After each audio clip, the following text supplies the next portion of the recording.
All right. So today's webinar is maximizing the impact of giving days for Black-led and serving nonprofits.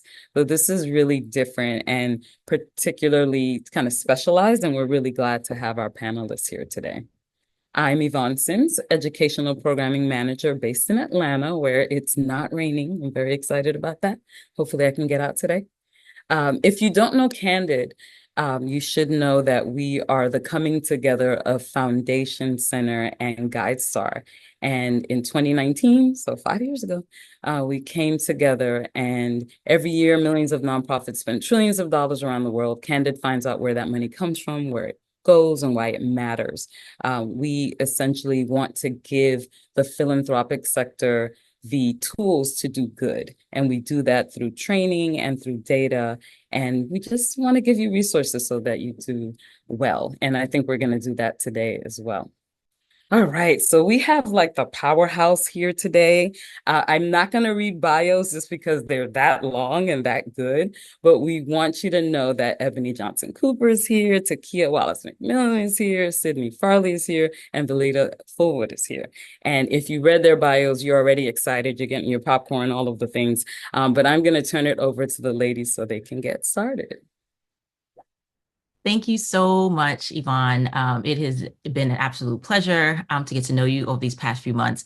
I always like to share the fun fact that Yvonne slightly stalked me, but it was a fun stalk, and we have become good colleagues. And so thank you for always thinking of us and giving us the opportunity to share this platform. And so we have a lot of ground to cover in a very short amount of time. And so I am pleased to and honored to have these ladies with me this afternoon or this morning, wherever you're dialing in from. I'm excited that I've known them each respectively for a number of years. And so I'm just glad that our work has brought us to this space.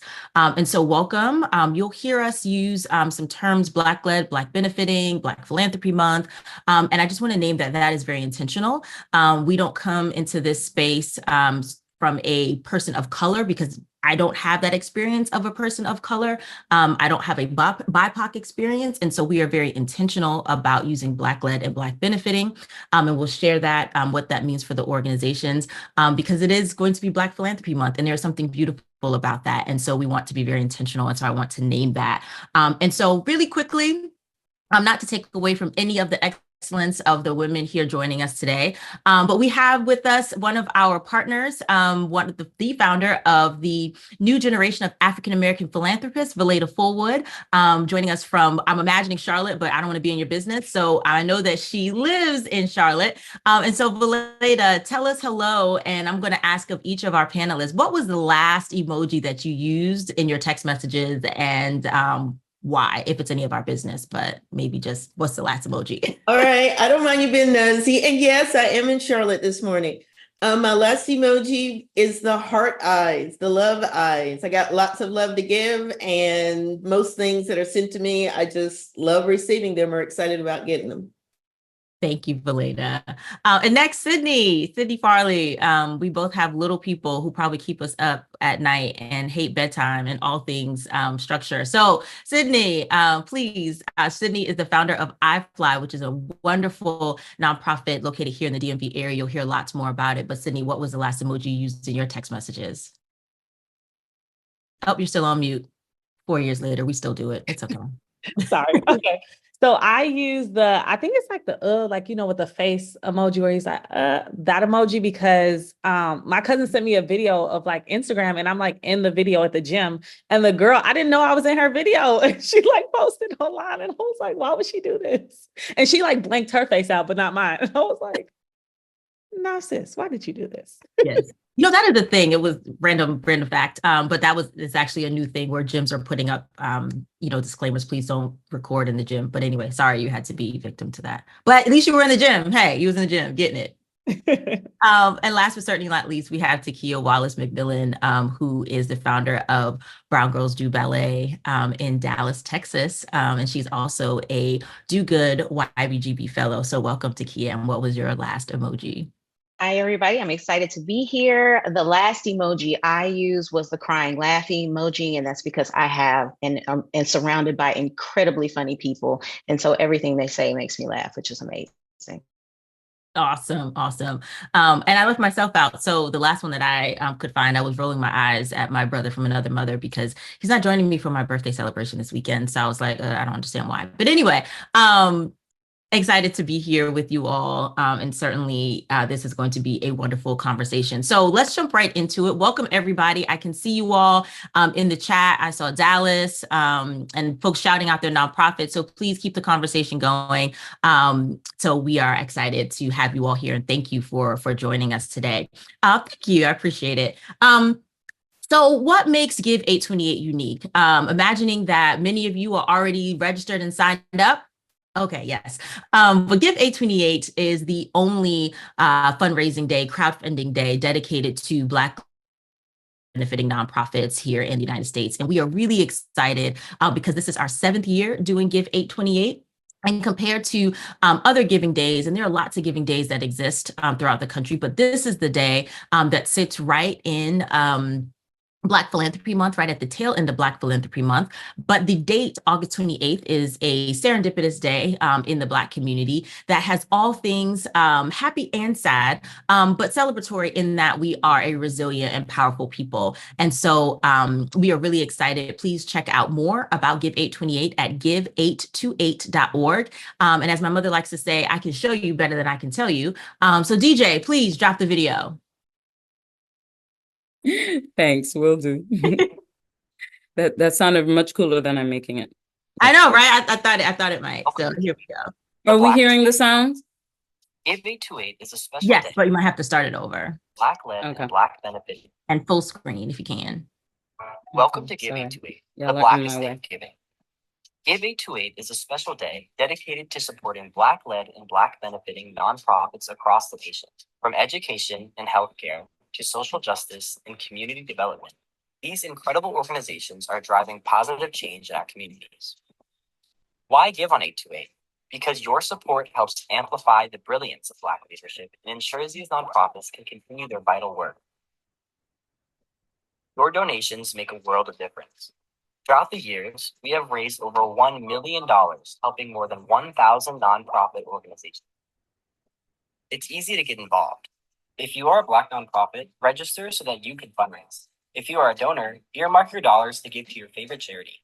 Visit our website at give828.org to register and start your fundraising campaign. Whether you're donating, fundraising, or spreading the word, every action counts.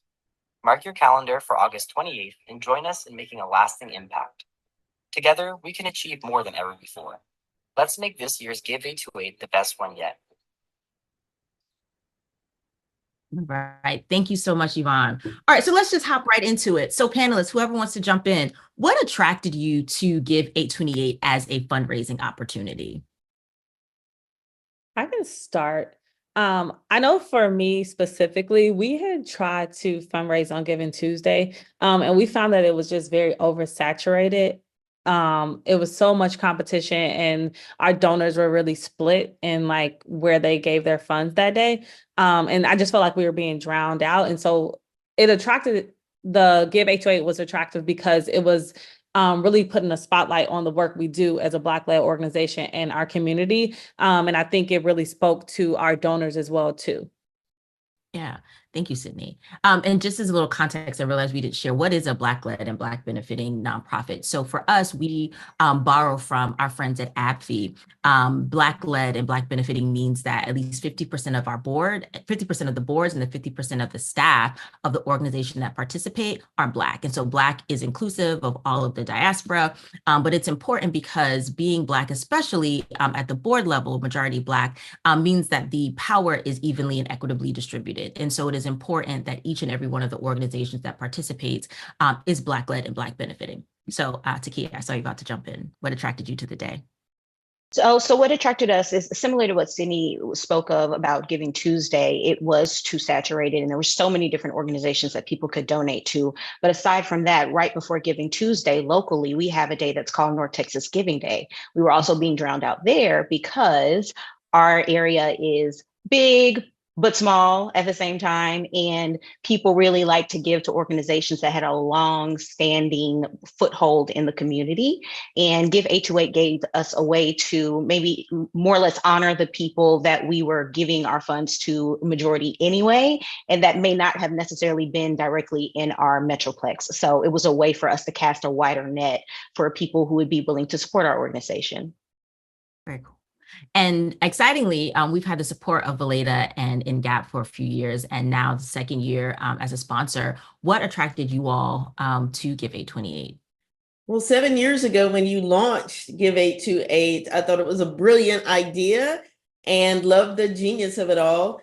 It provided an opportunity to put a spotlight on Black serving and benefiting and led nonprofits that we all know are on the front lines of our communities, but are often off the radar of funders and donors. So having a dedicated day and to have it during Black Philanthropy Month and on a historically significant day was perfect. Awesome. And now don't give it all away, Valeda, because what they've done in Charlotte is absolutely amazing and literally taking over the Charlotte-Mecklenburg area. So we'll hear more about that in a moment. So I wanted to talk a little bit about strategy, because while Give 828 exists, there are other days that you all have mentioned, especially community foundations will host Giving Days United Way, especially here in the DMV, they have a Giving Day. And so whether you're participating in Give 828 or other days, especially for our organizations, strategy is really important. And so for those, if crowdfunding is a new term, it basically just means a giving day, right? Crowdfunding is defined as the day that is time bound with small donations, typically that add up to big ones, right? So you're asking your friends, family, and your donors, you get new donors, some old ones, but it really is almost a race to the finish. Sydney, we like to call it friendly competition during the day, where our participants will receive cash prizes at various points of, like InGap, like St. Louis Community Foundation, National Partnership of Women and Families. And so through those partnership funds that we do receive, we are able to provide cash prizes for our participants. And so in addition to that, organizations like Brown Girls, like iFly are sending emails or getting the information out. And so I want to talk about the strategy, right?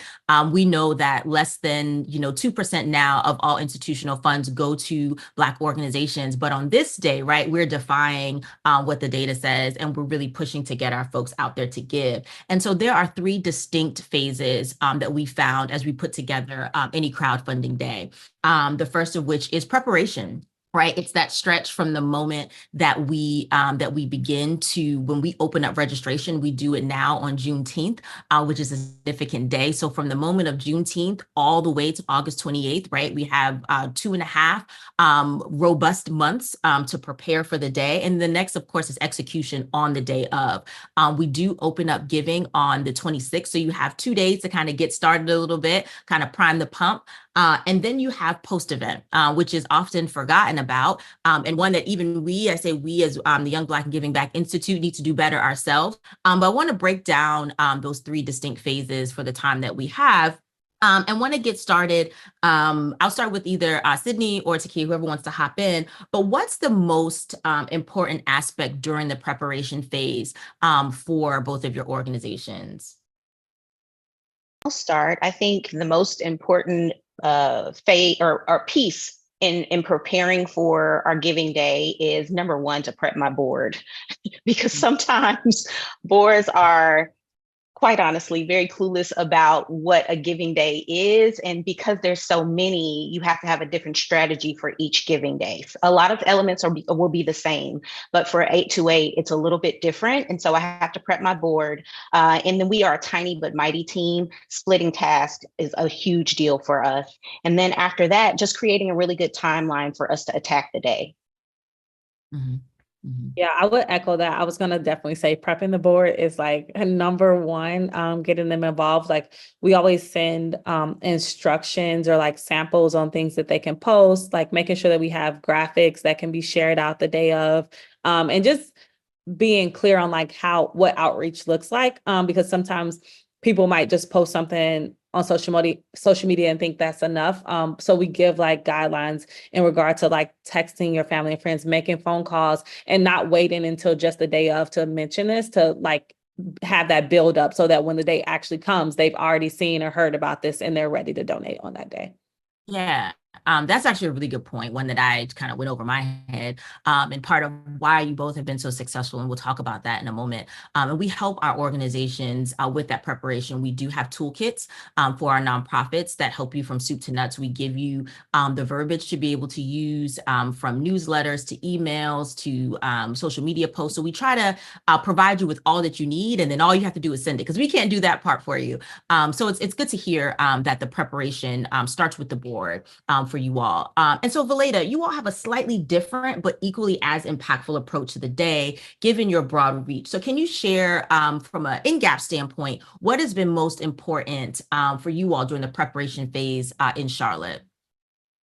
I would say we have a pre-Black Philanthropy Month or pre-Give 828 session as early June. And just exciting folks, engaging you, Ebony, to come and talk to some of our networks of Black founded and led nonprofits here in Charlotte, and just pumping people up. And as was mentioned earlier, having specific tasks, a few items, a few things you can do in advance, and to remind people to pace yourself. You can't wait until the day before or August 27th. You really have to start thinking about your specific strategy for this particular year early on, and tackle it a day at a time or in chunks at a time leading up to the 28th. Absolutely. And that's part of the reason why we do close registration early. Registration closes on August 9th for those who are interested in joining us this year for Give 828. We do that intentionally because in years past, we've closed registration, I don't know, the day of, day before, week before, and it's just not enough time, right? And the truth is, if you are just hearing about it or just finding out about it, on the 27th, there's really not much you can do.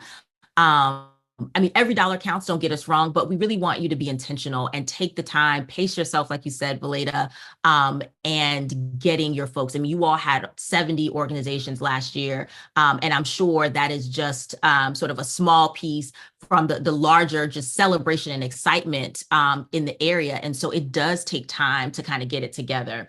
And so now that you've talked a little bit about getting ready, marketing, talking to your board, pacing yourself, I'm going to go to Sydney because iFly has been, I mean, I don't even have the words right now. I mean, talk about, just coming out, I would say of nowhere, but for the past 3 years, iFly has been top 3. And last year, iFly was the #1 fundraiser for Give 828. I think you guys clocked in like 15K. Correct me if I'm wrong. Please correct me if I'm wrong if the number was higher. But I just said, well, what in the world? And I think the year before you all missed it by like just a couple $100. And it's so exciting because if you all understood how much of a tiny but mighty organization iFly is, right, it would blow your mind. And so Sydney, please talk to us about, what do you do? How'd you do it? What has it been like for the past few years? And just to be top fundraiser, please tell everybody your secret sauce. So I don't know if it's really a secret sauce, but it's our board. So like as part of our board, to serve on our board, we have a requirement to fundraise $1,000 a year. And so we use Give 828 as that day for them to be able to meet that fundraiser and that goal, and people typically exceed it because we make it a competition amongst ourselves. So like we have our own like group chat with the board, and like, we're talking trash to each other, like, hey, I'm coming for you, and so it's just a friendly competition, and it's fun because we use a lot of social media. And so you'll see like board members are like dancing for money, like they're doing all this stuff all day, like just sending like funny gifts, and like I think it really gets like their communities excited about it as well as ours. And like, because I think we let our communities know like, hey, I'm competing against other people as well too. That gets them to donate as well. And like in that group chat that we have, we send updates. So we know like when there's a prize that's available, hey guys, retext your donors, let them know we have a chance to win $500 in the next hour or so. But I would say that like not having one person be in charge of it is super important. Making sure that it's a team effort. So whereas in the beginning, I think when I first joined, we didn't raise much money because it was just like me like spearheading this. But once I passed on that responsibility to my board members as well, then it became this collective effort that like, as you see, like year after year, we've been able to like increase like the amount of money that we've raised.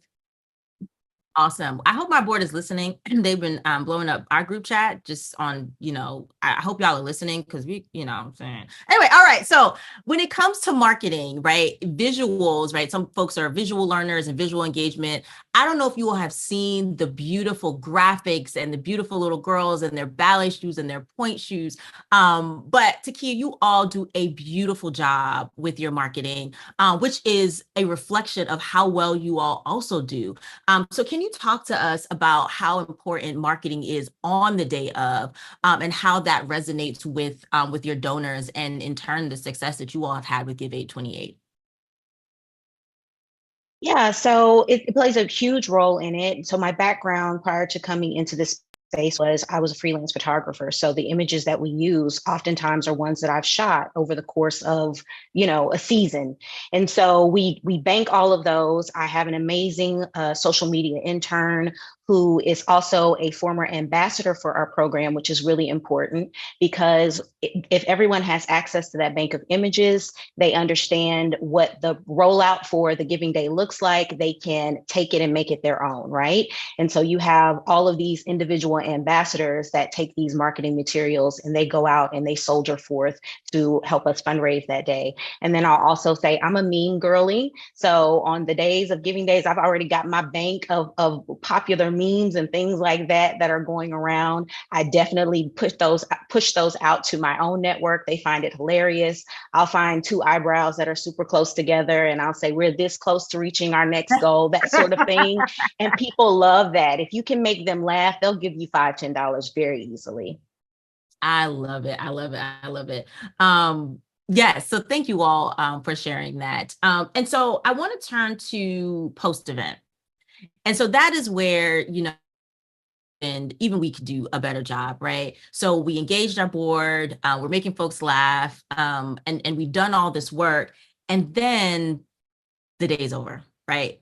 The day after, a couple of days after, we'll send out a message. Last year, we raised over $220,000 for organizations. We gave about, $10,000, $12,000 worth of cash prize. So we've all these things to celebrate and it's really exciting. But many of us have new donors, existing donors that sometimes get forgotten, right? And donor retention is something that's really important. And donor engagement is honestly because many of our organizations are run by Black women. Hello, right? We're often doing it, having full-time jobs and, capacity. And so while we're thankful and grateful, we don't necessarily have systems, right, that are set up like, more sophisticated organizations with larger budgets.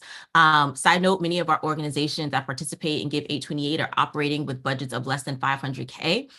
And many are less than 30,000. And so these are really small organizations. We celebrate them, but we also want to emphasize the importance of retaining our donors and engaging them. So Valeda, I want to turn to you really quickly. And so the dust has settled in Charlotte, and of course your organizations are on cloud 9. Just got your email today, so I know they're getting excited. But how do you all keep the momentum going so that your organizations don't, sort of fall by the wayside, and more specifically, the donors that they've gotten, and even that you all have begun to engage? How can organizations help to keep the excitement and keep donors engaged after Give 828? Well, as you mentioned earlier, we all can do better, but it helps that NGAP as a philanthropic collective, this is our focus. This is what we do 365. We focus on and lift up Black-led, Black-founded, Black-benefiting nonprofits in our community. So already we have an advantage in that. That's our focus. We host forums, learn and lead forums year-round. We really work to build relationships with all the nonprofits in our community.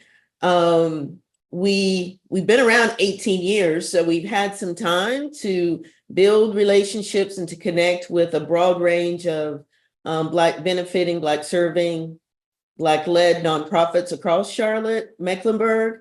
And we love to celebrate each other and lift up each other and really advance the idea that, we're a collective, an ecosystem of folks interested in working toward ensuring everybody in our community thrives. So conveying that message and bringing that spirit to our work, I think, is key. And as is often said, to lead a community, you gotta love a community. So you really have to be passionate about this work, which is evident with all the panelists today, and be willing to go a step beyond to really put a spotlight on well-deserving, but oftentimes under-resourced nonprofits in our communities. Yeah. Yeah. Thank you for that, Valeda. And then Sydney and Takia, do you have a strategy for donor retention and engagement? If you do, what does that look like? And if not, what are you hopeful for this year to be able to engage those donors, especially those first-time donors that you all are just meeting, which is just something that's pretty typical on crowdfunding days? Sure, I'll start. So we have a couple of different strategies that we've used that we have found to be super beneficial over the last few years. Number one, we have a postcard system. It doesn't matter what you donated, we send you a postcard that basically says thank you for donating. That's if we received your email, your mail address. Sometimes people are very particular about how they donate and they don't want you to know their physical address. So if we have your mailing address, we'll send you a postcard that says thank you. I hand sign each and every one of those emails. We typically have a donation pot that we've set aside ahead of time for postage because that's super expensive when you are doing those things for donors. Email blasts are great, but they're not well received in the way that a physical postcard with one of those cute pictures of a dancer on the front is. And then also for our donors who have consistently shown up, who are recurring donors, we send them a little lapel pin every year, which is super special. And they can basically get a new lapel pin every year. So you can see how many years that they've been faithful to us. And we really love that. I'm super excited. I wish I was like, oh my gosh, I go grab my jean jacket, but I'm going to just stay put. But yes, the lapel pins are beautiful. And I'm glad to be able to support both your organizations. Sydney.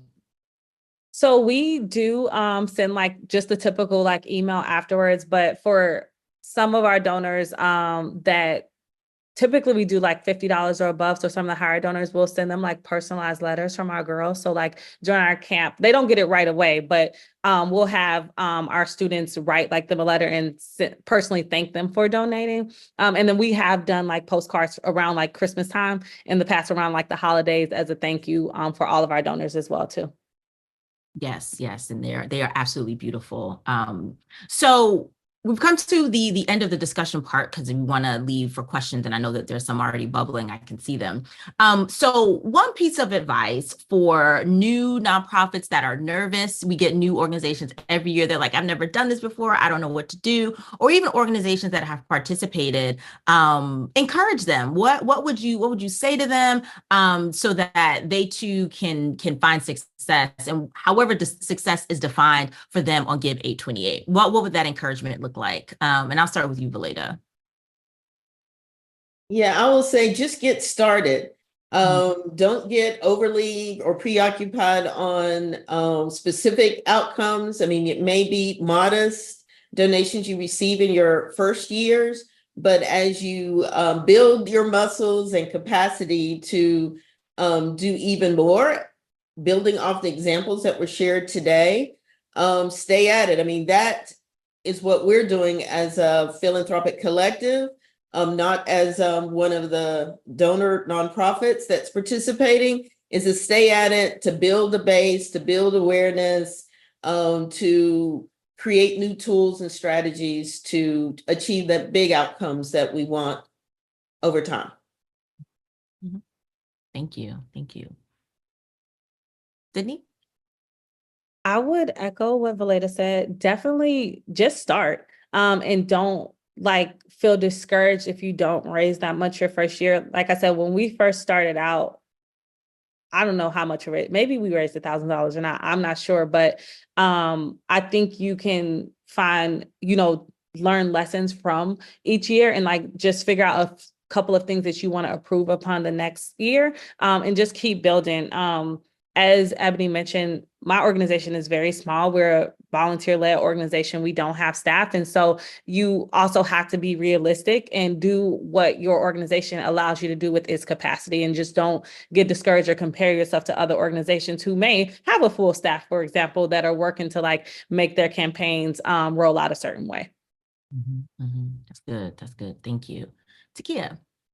I agree. We are super small, and so I think this will be our fourth or fifth year participating in Give 828. And so I think maybe the first year we might have raised $250, but y'all, that was $250 we did not have at all. So we were grateful for anything. Set that page up, get started, and just do it.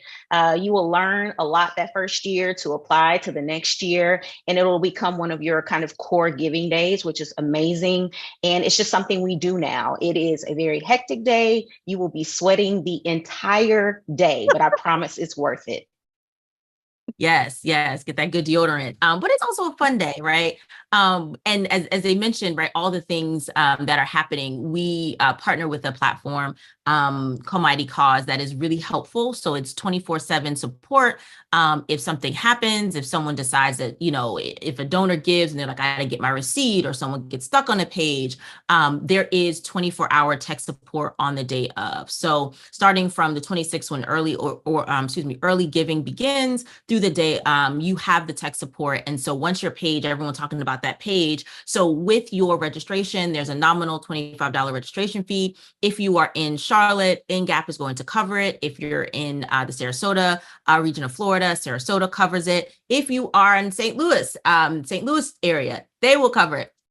And so we are intentional about, especially our community partners, community foundations and organizations, to be able to help out organizations to cover some of those costs. So the nominal $25 registration fee happens. And then the pages that you've heard Takia and Sydney talk about are your personal nonprofit pages, where you can put photos and links, and you can add board members, you can add information about your organizations, you can link your social media profiles, you can add your missions, your visions, all of those things. And so the more your page is updated, the more that people can visually go on and get a sense of who you are, right? That attracts people. And so I know we've talked a lot about intentional outreach, but sometimes people go on to the day of, and they'll just happen to see the name, right?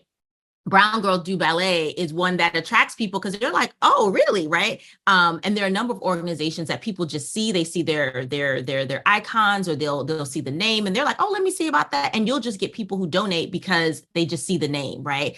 And the leaderboards are also there. So throughout the day, there's a ticker that goes. And some people, while they may want to support iFly because at the top, we have a board member that goes all the way to the bottom, right? And she looks for those who don't have any money at all, right? And want to support those, because everybody deserves to get a little bit of something. So if you've taken the time, like Valeda said, to set the page up, if you've done that part of the work, there are people, right, that go for the underdog, and they're going to look for the organizations that are at the bottom so they can get 25, 50, even if it's like Takia said, and Sydney, you might get a couple $100 your first year, but it's something people are looking for you. So please make sure once you register that you are intentional about setting up your page. You're filling your pages with the photos, your mission, and as much information as you can. So if you happen to get the donor that just happens upon Give 828 that day, and they're looking for a cause that does the work you do, because they can also search by causes, right? They may see your organization and decide to give.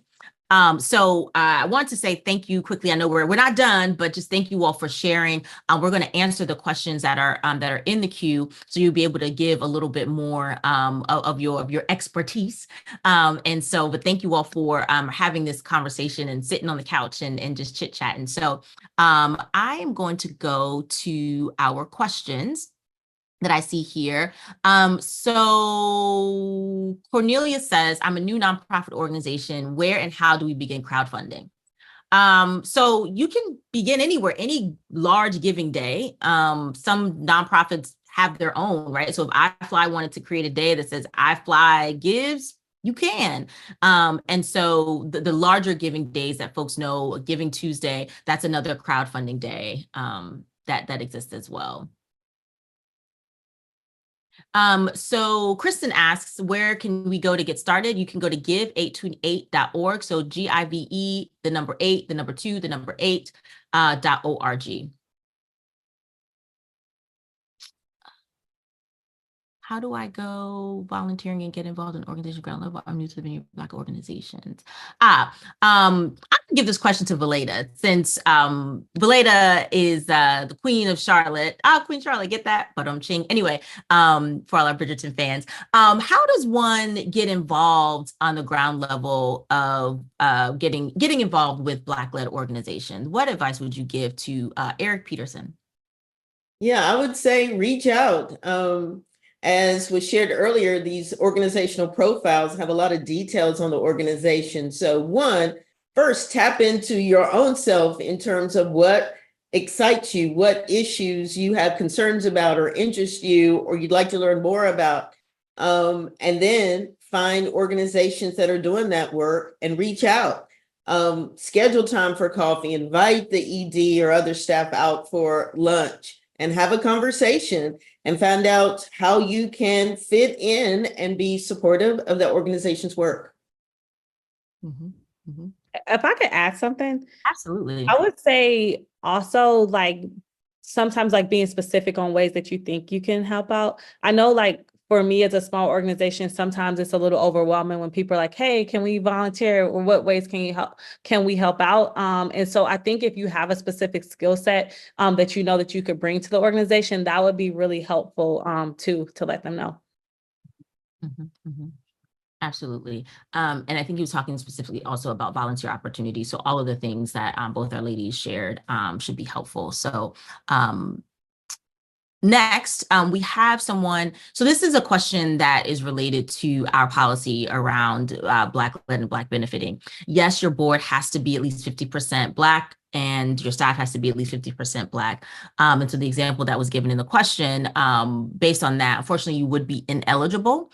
We do encourage you, absolutely, if you want to participate unofficially, we can't stop you from doing that, right? And fundraising is important in a way, definitely to get some practice. I would definitely say using this as a springboard and encouragement to diversify your board a little bit more, so that the power and the race equity is there for your organization. But it is awesome that you operate with a full staff that is majority Black, and that the students that you serve. But I would definitely encourage you to use the networks that you may have, even if it's that one board member, and reaching out, maybe even posting some things on social media that you are looking for more of your board members to reflect those that you serve. I think that will be really important. And yes, Mighty Cause is the platform that we have partnered with for Give 828. Again, when you go to give828.org, it will take you to the Mighty Cause platform. You may not see it overtly, but that is where the signups and everything lives. Again, the fee is $25 if you are not in one of our organizational partner areas. Again, that's St. Louis, that's Sarasota, that's also Charlotte Mecklenburg. If you are not in those areas that are served, did I say Sarasota down in Florida? And so while that's the name of the community foundation, there are several counties that those organizations or community foundations serve. When you go on to register, we ask you where you're located, and we say, are you in Sarasota County? Are you in St. Louis? Are you in Charlotte Mecklenburg? So we ask you that so that we automatically know where you are, and then we can make sure that your fees are either reimbursed to you, or if you were in Charlotte, you're automatically tagged, and you don't have to put those funds up front. Okay. Any folks joining us internationally at the moment, because of the way that fundraising works through IRS 501c3 designations, we cannot accept international organizations. However, we do have a number of organizations, for example, the Foundation for Haitian Midwives, where they are based here in the United States. They do serve and train midwives in Haiti. And so your organization must be based here, have a US-based 501c3, even if your work is international. That is totally fine. That's not a problem at all. There's a question that says, how do you gain help as a grassroots organization that is queer and not getting the support that our white peers are getting in our BIPOC communities? How do you help gain support? Anybody want to take that question? I'll start. So I would say this is T Joseph. First of all, we have a number of organizations that are part of our Give 828 community that serve queer and LGBTQAI++ communities. One that is right in the, oh my gosh, it's an acronym and I'm forgetting the acronym. It's 4, if I'm not mistaken, that supports those in the community. And I would say, start here. You can even, if you go on to Give 828, you'll see the other organizations based on the cause area that support and work in the community. I would say finding, there are several, I guess now they call them influencers or experts. Dr. David Johns is one that immediately comes to mind, that is pretty supportive, or very supportive, in fact, and see who they support and who they follow. Other Black-led or Black supporting organizations may have subdivisions on their websites about how and where they support. And so I know the support is out there. Several larger foundations, or some foundations, have support just for that community. I know that there are a number in the DC area. The names escape me at the moment. And if I'm not mistaken, Yvonne can confirm this, but you can also probably find some of those supports and other organizations via Candid. Because I know that you can support, you can search on Candid based on causes. And so it's just a matter of doing the search. But if any of our other panelists want to join in, please do. And T, I don't know where you're located, but that might also be helpful to know where you're located, and that may help to kind of funnel support or information to you your way.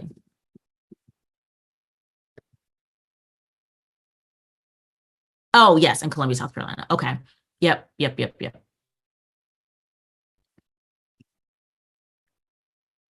All right. I'm looking at other questions coming through. I see some people might be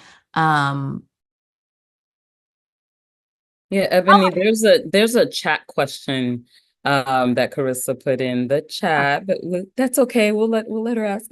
Saying my daughter is 13 and started a nonprofit, MH Boxes, which provides services to Black girls in the community. She is biracial. Our board is more than 50% Black women. Would we qualify? And then Carissa followed up saying, and also, what advice would you give a young girl like my daughter, who often gets asked why her nonprofit isn't for all girls when she tries to get funding? I'm gonna hold that. I'm gonna give that to Sydney and Takia, because listen, they are the experts. But right before I do that, Cornelius asked, so Give 828 is not for those organizations out of California. What? Absolutely it is. Are you kidding? We have such great support, especially those in Northern California. Shout out to the Bay. We have a couple of organizations that come out of Northern California every year. And so absolutely, if you are in the United States, you are more than welcome to participate in Give 828. So California is welcome. All right, so Sydney, Takia, please give some advice to this mother of this baby who, yes, she can participate. She has a 501c3, but all right, give it to you all. First of all, Mama, thank you for supporting her and attending this webinar to better assist her in running her organization. I would say tell her to remain true to her mission. People are going to try and get her to open up beyond that to accommodate everyone else. They do it to us all the time. Stay true to her mission, and just tell her to keep in mind that she's doing this for an underrepresented population. So we all deserve our affinity spaces. It is totally okay for her to continue on. I would maybe challenge her to come up and craft maybe a boilerplate language, so that when people are asking her this question, she has a snappy response. Not snappy, you know, not the way I snapped, but her already told her, because I'm a girl, so you know.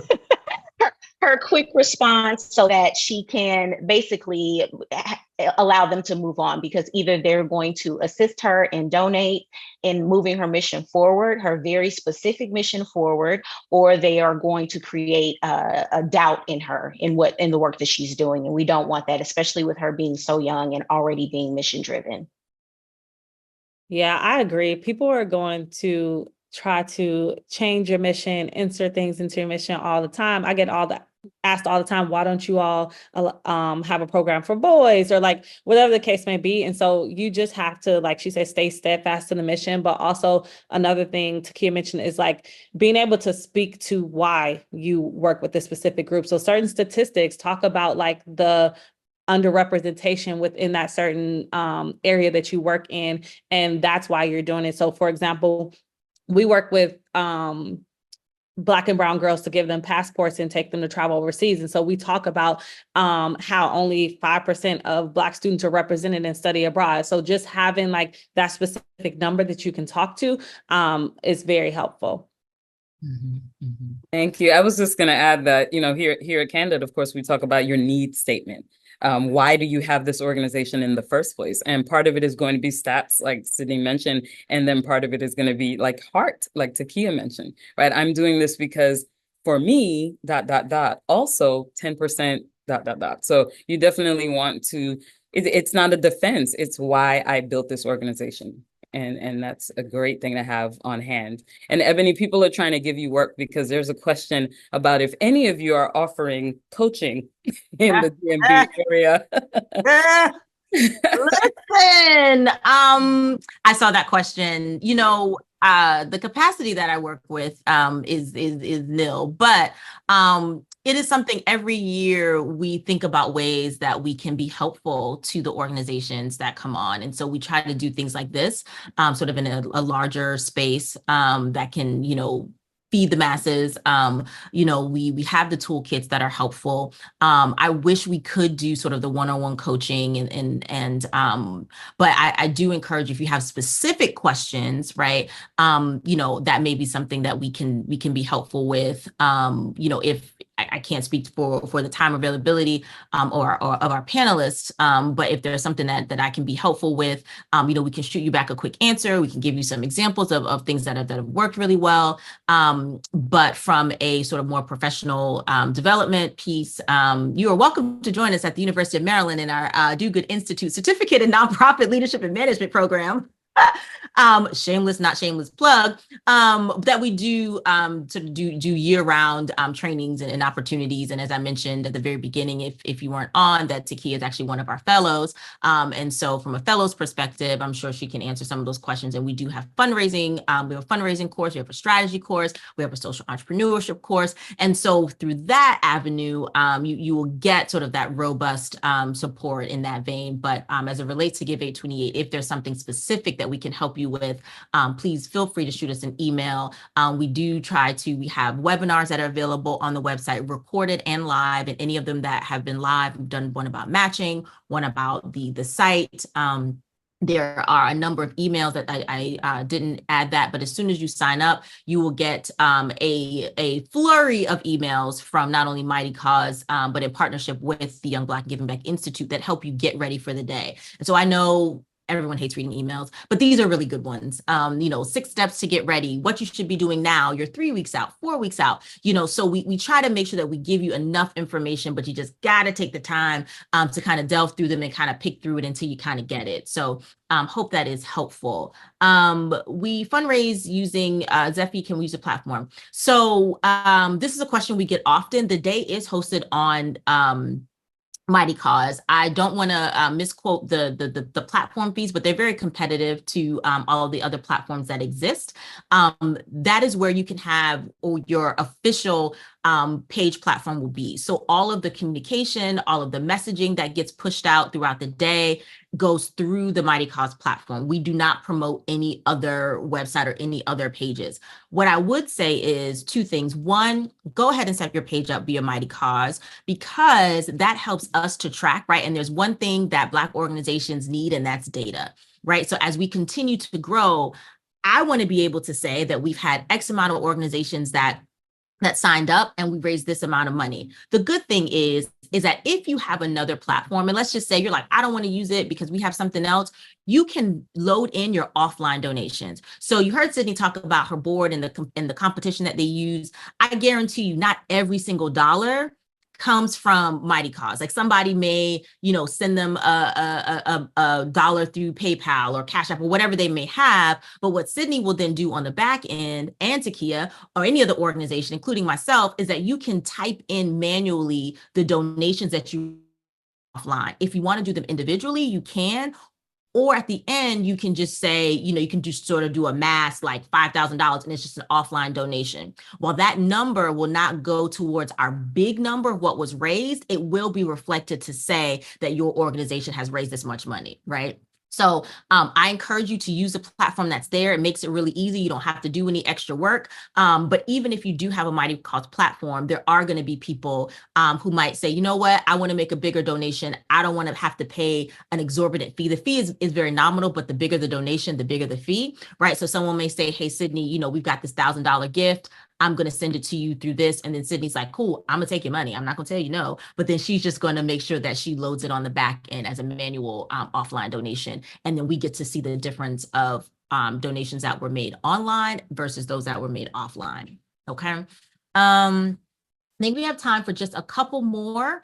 Staff liaison, we are conducting our first giving week in August for our Black serving. Yes, Lexington, Kentucky.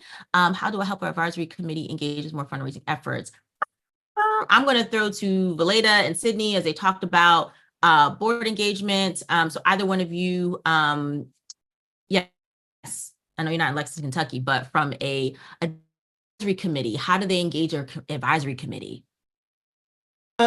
In our case, we don't have an advisory committee as such, but more members of our philanthropic collective and our broader community and community partners. So one, we start early. I mentioned June, but actually we start in February. So as the new year kicks off in January, we remind people what we have coming up, particularly in August. And then as February, as Black History Month, as that month wraps up, we remind folks that just a mere 6 or 5 months away, we have Black Philanthropy Month coming up, and it's not too early to start thinking and planning toward it. And then periodically, we remind folks what's coming up in August and how they can prepare, how they can be supportive, how they can maximize that day. So starting early, reminding people, offering 3 steps, 6 steps on what they can do to be ready and to be supportive and to give is key. Yeah, I echo all of that. Starting early is super important. And then actually having that meeting. So not just sending an email, we do like a prep meeting for the day so that people, we send an email beforehand, but then we have an actual meeting to go through everything, to answer any questions that people might have. And so, yeah, I think it's just that initial preparation that's going to help see the day through to be successful. Thank you. Absolutely. And I just want to name, I know everyone's asking a lot about the fees. So once you sign up for Give 828, you do not pay the Mighty Cause platform fee. That platform fee that is separate. What you pay as an organization on Give 828 is just a registration fee. That's to cover our costs, because as we have experienced over the last few years, having a free day is great, but we have costs to cover, right? We have interns that we want to stipend. We have marketing and all the things. So the fee, the $25 fee goes to Give 828. It goes to Young Black and Giving Back as a cost to help cover operations. And so outside of that, the organizations that participate do not pay Mighty Cause anything, right? Those fees can either be covered from your donors, right? So when they check out, your donors have an option to say, I want to cover the fees. Or what happens is if a donor gives, let's say $50 and they don't want to cover the fees, and that means that you might get $48 and whatever the change is, right? So it comes out of your donation. So either the donor covers it. So if it's a $50 donation, it might be $52.75, whatever it comes down to. But again, the higher the amount, right, the larger that percentage is sort of going to add up to. And so I say that to say, once Give 828 is over, every single organization, and Sydney and Takia, please, thumbs up, or share your experience if you have. But after the day is over, you get to have your pages. You don't have to pay a setup fee or anything. And I know other organizations have used it for like their holiday giving or whatever the case might be. But your page is your page, and it's something that you get. Okay. I will echo that. We use Mighty Cause not only for Give 828, but we use it for North Texas Giving Day. And so that page rolls over for North Texas Giving Day the next month. And I'll take this last question from Cassandra. She says, how are we preparing as Black-led organizations serving minority communities for scenarios like what happened with the Fearless Fund? Yeah, so I'll let everyone who wants to respond sort of get a piece. And I think my first inclination with this response, Cassandra, is to keep doing what we're doing. Our report, Black-led or giving back, grassroots Black-led Black giving, is one that demonstrates the importance of what it means to lean in and invest in grassroots Black-led Black giving organizations. What happened there is a little different in that it was focused on businesses. That doesn't mean that may not turn to the nonprofit organizations, but I think that seeing and hearing, to me, just added a little more fuel to the fire to say why it is important, right? I don't move in this work with fear to say we're going to take Black out of our work. Of Black organizations. And in fact, and why we have chosen to amplify the work of Black women this year, Give 828, as you'll see in our theme, is amplifying Black women. Because the truth of the matter is, we are ones who are overwhelmingly doing this work and moving things. And so you cannot shrink from the facts, right? You cannot lie. And so continue to do our work. I don't know, Sydney, I know you have to hop as one, so if you have something that you wanted to add to this question. Yeah, I just echo that. Like, we're just going to keep forging forward. Like, we know why we do our work. We know why we exist and why it's important. And so I think like there's not another option for me right now to not do this, to cower to the pressures that may be at hand. And we have like the statistics, the facts to back up the work and why we're doing it. And so that's how we just continue to forge forward. Yeah, so we're just moving forward. I would say that I'm working to educate myself so I know as much as possible about what's happening in the legal realm. And then definitely not cowering away from it or retracting from our very explicit work in support of Black founded, Black led, Black benefiting nonprofits, but advancing our work within what now are some of the legal confines. Don't want to make ourselves susceptible to suits, but at the same time, the data is there, the need is there. We're here and we're going to continue doing our work. And I believe this too shall pass. This isn't the first time we faced animosity or tensions or efforts to diminish our work. So this will pass. Be smart, learn more, and keep doing what you're doing. All right. People keep trying to make y'all work. So, I know. So thank you all for being here. I'm in the follow-up. I'll make sure people have whatever your website links and those things that were also on the website. So I'll make sure they have that, but I will not necessarily send them to your doorstep for more work. But thank you so much for being here. We needed this. I think we always do. So I love when we have the Black Women Takeover, and we'll have one again. So thank you so much. Hopefully we'll see you soon. Please make sure our audience, you let us know how this was for you through the survey. Thank you all. Thank y'all. Bye-bye.